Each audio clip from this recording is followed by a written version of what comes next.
Assalamualaikum warahmatullahi wabarakatuh.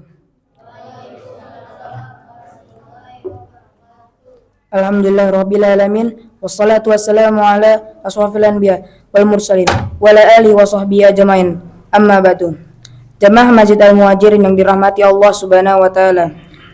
Pada kesempatan pertama yang paling utama, marilah kita panjatkan syukur, puji dan syukur kehadirat Allah Subhanahu wa taala yang telah memberikan kita nikmat iman, nikmat Islam, dan nikmat kesehatan, sehingga kita dapat berkumpul pada malam hari ini untuk melaksanakan salat tarawih berjamaah. Salawat serta salam semoga selalu tercurah limpahkan kepada junjungan kita, yakni Nabi Muhammad SAW, beserta para keluarga dan para sahabatnya. Semoga kita semua yang hadir pada malam ini mendapatkan syafaat beliau di akhir zaman nanti, amin. Untuk memberikan keberkahan pada malam ini, mari kita buka dengan bacaan basmalah bersama-sama. Bismillah.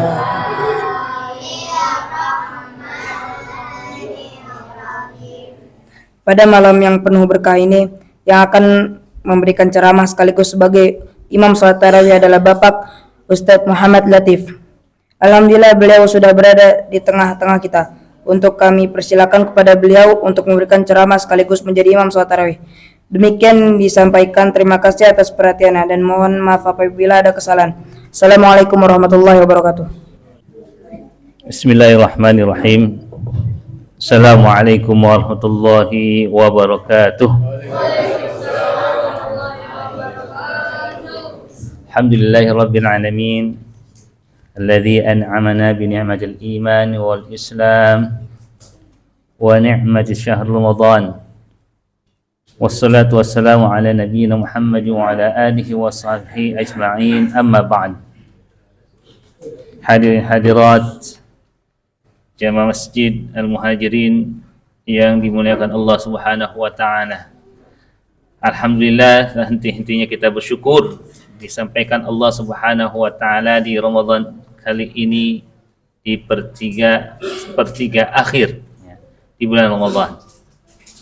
Yang seharusnya ini menjadi suatu menambah pemicu semangat kita untuk lebih giat lagi, lebih kencang lagi ibadahnya, sebagaimana yang diajarkan atau yang dibiasakan Rasulullah SAW. Setiap malam 10 malam terakhir beliau selalu mengencangkan ikat pinggangnya, ya, dan selalu membangunkan keluarganya untuk menghidupkan malam-malam di 10 malam terakhir. Bukan hanya mencari Lailatul Qadar, tapi memang kesempatan yang paling sepertiga terakhir ini adalah kesempatan yang sangat besar. Maka dari itu, sebagai awal malam 10 malam terakhir ini semangat, niatkan dari sekarang beriktikaf. Yang belum tadi masuk masjid belum berniat iktikaf, minimal sekarang niatkan sampai nanti minimal selesai tarawih dulu, atau nanti ada yang mau langsung lanjut sampai nanti subuh atau syuruk, misalkan niatkan iktikaf. Semoga Allah Subhanahu wa taala memudahkan. Para jamaah sekalian yang dimuliakan Allah Subhanahu wa taala, ya, tema malam ini tentang bagaimana memasuki Islam secara kafah. Semua sesuai diperintahkan oleh Allah Subhanahu wa taala dalam surat Al-Baqarah. Apa yang Allah Subhanahu wa taala katakan, ya ayyuhalladzina amanu dukhulu fis silmi kaffah wa la tattabi'u khutuwatis syaitan innahu lakum aduwwun mubin. Wahai orang-orang yang beriman, masuklah kalian ke dalam Islam itu secara kafah. Kafah itu menyeluruh, semuanya, totalitas, ya, tidak sebagian-sebagian. Wala tattabi'u khutuwatis syaitan, jangan ikuti langkah-langkah syaitan, karena sesungguhnya syaitan itu adalah musuh yang nyata. Para jamaah sekalian yang Allah Subhanahu wa taala, ini ayat ini sangat tegas. Jadi tidak remang-remang. Islam itu ya, tidak sekuler. Agama silakan tempat lain, urusan dunia tempat lain. Tidak. Semuanya di dalam Islam itu sudah masuk total. Tidak ada pemisahan keduanya. Justru Islam, syariatnya, Al-Quran diturunkan, itu memberikan sebagai bentuk, ya, panutan panduan manusia untuk hidup di dunia. Agar bisa selamat di dunia, yang akan membawa keselamatan juga di rumah akhirat nanti. Ya. Islam sangat lengkap dan sangat sempurna, tidak ada celah kekurangannya.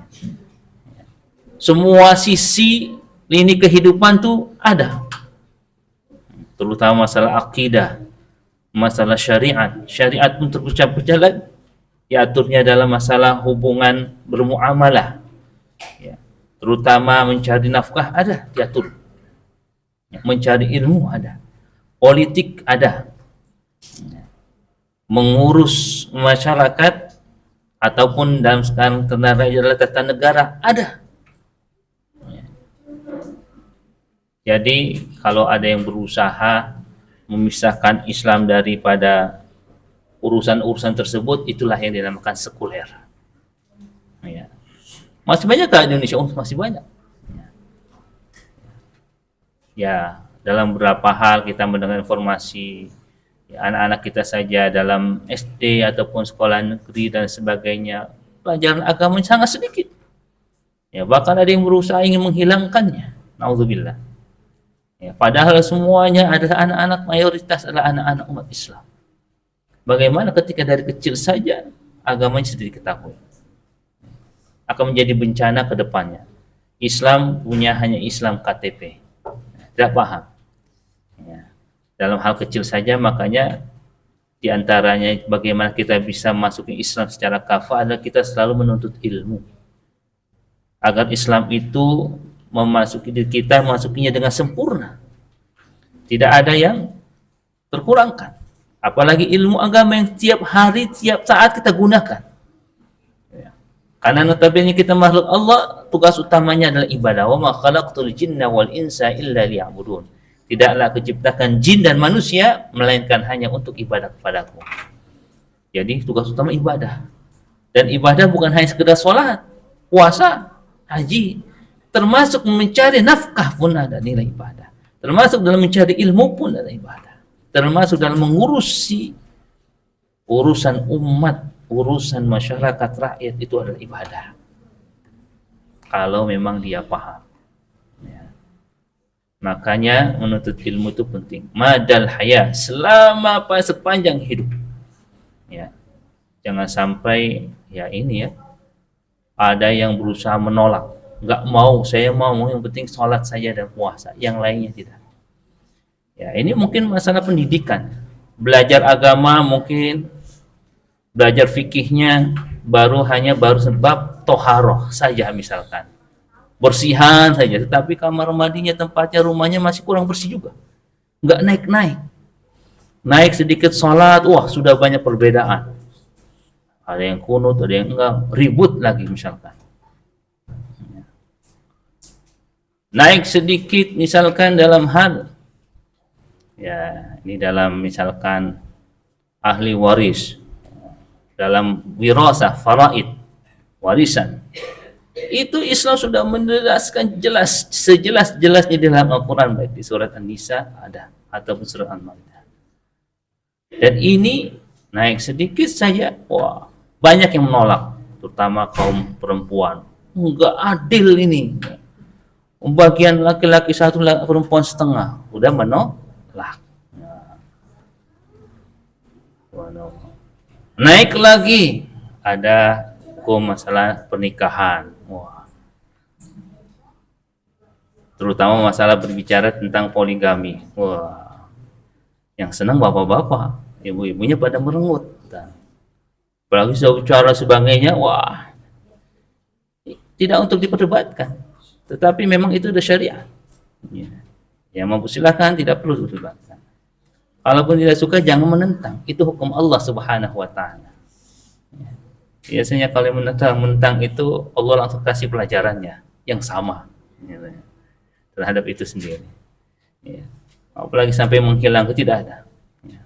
Naik lagi ada hukum di situ bagaimana cara mengatur negara, tata negara. Ada. Termasuk yang paling tinggi pelajarannya itu adalah fikih, itu al-jihad. Berjihad. Bisa jihad di sini adalah perang. Ya. Makanya dulu penjajah itu paling takut dengan kaum santri karena nggak ada itu diajarkan dalam hal untuk membela negara itu, adanya dalam fikih. Makanya ada berapa orang melalui mungkin instansi resmi berusaha ingin merubah kurikulum pesantren lah ini dan itu, kan takut karena diajarkan dalam pesantren itu adalah Islam yang sempurna, tidak sebagian-sebagian. Sebagaimana Allah Subhanahu wa taala pun menyinggung ya, dalam surat Al-Baqarah, apa tu'minuna bi ba'dil kitab wa takfuruna bi ba'd? Apakah kalian mengimani sebagian kitab Al-Qur'an dan menentang, tidak menerima, mengkufurkan sebagian yang lain? Ya. Fama jazaa'u may yaf'alu dzalika minkum illa khizyun fil hayatid dunya. Siapa saja yang melakukan tersebut, mengimani sebagian, menolak sebagian, maka dia akan mendapat kehinaan ya dalam kehidupan dunia. Wa yaumal qiyamati yuradduna ila asyaddil azab. Dan nanti pada hari kiamat dia akan mendapat azab yang sangat pedih. Jadi Al-Quran itu yang merupakan syariat dan sebagainya adalah merupakan bentuk kesempurnaan yang Allah langsung buatkan untuk manusia yang notabene adalah makhluk Allah. Dulu pernah saya sampaikan kan, jangankan manusia sendiri ketika membuat suatu alat, handphone kah, ya, alat elektronik, pasti membuatkan buku panduannya ya, agar bisa digunakan alat itu dengan benar ya. Apalagi manusia yang makhluk terunik yang paling tinggi Allah ciptakan subhanahu. Maka Allah tidak membiarkan berjalan begitu saja. Allah buatkan panduannya, itu adalah Al-Quran. Kalau mau ada yang masih menolak Al-Quran dan lain sebagainya, maka satu tanda tanya dalam keislamannya atau keimanannya. Para jamaah sekalian yang dimurkakan Allah Subhanahu wa taala. Inilah ya, memasuki Islam secara sempurna. Ya. Termasuk juga kita menjalankan ibadah. Ya. Yang pertama yang wajib-wajib ya, tidak bisa kita pisah-pisahkan. Haji misalkan wajib ya wajib. Bagi yang mampu maka kita berusaha memampukan diri. Masalah takdir nanti Allah lah yang memutuskan. Niat kita berazam misalnya. Ya. Dan lain sebagainya. Dalam puasa atau bulan Ramadan ini kita maksimalkan. Ya, akhir Ramadan ini kita menyempurnakan ibadah paling ya, kencang lagi di 10 malam terakhir. Para jemaah sekalian yang dimuliakan Allah Subhanahu wa taala, inilah secara singkat bagaimana kita diperintahkan oleh Allah Subhanahu wa taala memasuki Islam secara sempurna, tidak pernah membagi dengan hal yang lainnya. Ya. Kalau disebutkan ada di sini orang mungkin non muslim menyebut ada namanya Gen Z, nggak tahu Gen Z ini apa, Gen Zionis atau bukan. Jangan pernah mau ya. Sebutkan saya adalah gen muslim, gen Islam yang sejati. Biasanya kalau Gen Z itu diberikan predikatnya jelek-jelek, jangan mau. Dan jangan pernah terperangkap dengan definisi-definisi orang-orang barat sana ya. Kedasi Islam jelas dia akan tumbuh besar ya dalam kerangka ibadah pada Allah Subhanahu wa taala, dan itu adalah salah satu yang akan mendapatkan naungan Allah Subhanahu wa taala di akhirat nanti. Pada hari tidak ada lagi naungan kecuali naungan Allah pada kiamat nanti, akan menunggu penghakiman Allah Subhanahu wa taala. Adalah seorang yang remaja yang tumbuh berkembang dalam rangka beribadah kepada Allah Subhanahu wa taala. Terakhir para jemaah sekalian yang dimuliakan Allah Subhanahu wa taala. Orang-orang kafir Quraisy pada zaman Rasulullah SAW pertama kali utus, mereka terus juga mengimani bertauhid kepada Allah Subhanahu wa taala, tapi tauhidnya tidak sempurna. Mereka ketika ditanya, siapa sih yang menciptakan langit dan bumi dan seluruh alam raya ini, maka mereka pasti akan menjawab Allah Subhanahu wa ta'ala. Tapi kalau disuruh langsung menyembahnya, oh enggak mau. Saya punya berhala-berhala sebagaimana disembah nenek moyang kami, maka kami mengikutinya. Ya. Artinya apa? Mereka menerima dalam suatu tauhid yang lain, tapi mengingkari Allah Subhanahu wa ta'ala dalam peribadatan. Padahal ya, tujuan ketika manusia diciptakan adalah hanya untuk beribadah kepada Allah Subhanahu wa ta'ala. Inilah. Semoga Allah Subhanahu wa ta'ala bulan Ramadan kali ini selalu berikan hidayah dan pencerahan agar kita ya selalu berusaha menyempurnakan Islam kita dengan cara terus awalnya menuntut ilmu dan mempraktikannya dengan benar. Tidak ada memisahkan. Ya, kehidupan dunia dan akhirat, agama ada semuanya menjadi satu kesatuan. Ya.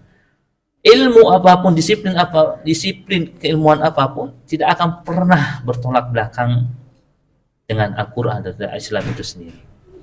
Ya, itulah. Ya, karena Islam adalah agama yang sudah Allah Subhanahu wa ta'ala ridhoi satu-satunya dan memang sesuai dengan fitrahnya manusia. Ya, silakan semuanya dibuka sejarah dimanapun. Akan perkembangan peradaban Islam dari termasuk teknologi sekarang itu awalnya adalah dari sejarah Islam. Ya, ulama-ulama terdahulu. Mereka ulama terdahulu seperti Khwarizmi yang mempunyai teori algoritma yang banyak berkembang sampai saat ini. Mereka seorang ulama. Beliau seorang ulama hafiz Quran. Avicenna Ibnu Sina, seorang dokter pakar awal ya, kedokteran dunia, seorang hafizul Quran, menghafal Quran, seorang ulama dan menjadi rujukan ya. Jadi tidak pernah ya Islam itu bertentangan dalam hal urusan dunia, tidak pernah. Justru mengatur urusan dunia agar manusia itu selamat dalam kehidupan di dunia yang akan membawa kehidupan di akhiratnya. Dan jangan pernah ya minder dengan hal Islam. Ya, ada mungkin pendapatnya hati Ka'bah, otak Jerman. Tidak. Hati Ka'bah, otak Ka'bah. Tidak ada pemilihan-pemilihan tersebut. Karena Islam ya Islam mengatur semua kehidupannya. Jangan pernah kita merasa minder dengan Islam. Justru Islamlah yang akan membawa kesuksesan dunia akhirat bagi seorang muslim. Demikian para jamaah sekalian Allah Subhanahu wa ta'ala.